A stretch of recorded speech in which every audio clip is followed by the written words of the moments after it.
আহমেদ মুতাসিম।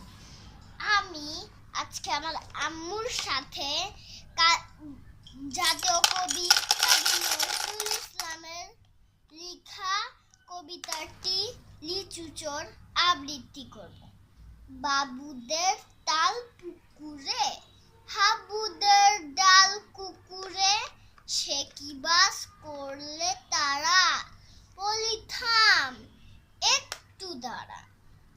পুকুরের ওই কাছে না লিচুরের গাছ আছে না, কথা না আসতে গিয়ে ইয়া বড় কাস্তে নিয়ে, গাছে গিয়ে যেই চড়েছি ছোট এক ডাল ধরেছি, ও বাবা মরাত করে পড়েছি সরাত জোরে, পড়বি পর মালির ঘাড়েই, সে ছিল গাছের আড়েই, বেটা ভাই বড় নচ্ছার, ধুমাধুম গোটা দুধ চার, দিল খুব কিলো ঘুষি, একদম জোরসে ঠুসি, আমিও বাগিয়ে থাপড়, তে হাওয়া চাগিয়ে কাপড়, লাফিয়ে ডিঙ্গু দেয়াল, দেখি এক ভিতরে শেয়াল।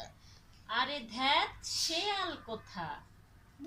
ভেলোটা দাঁড়িয়ে হোথা, দেখে যেই আটকে ওঠা, কুকুরও জুড়লে ছোটা। বাবা গো মা গো বলে পাঁচিলের ফোকর গলে, ঢুকি গে বসদের ঘরে, জানো প্রাণ আসলো ধরে। যাবো ফের কান মলি ভাই চুরিতে, আর যদি যায় তবে মোর না আমি মিছা, কুকুরের চামড়া খিচা।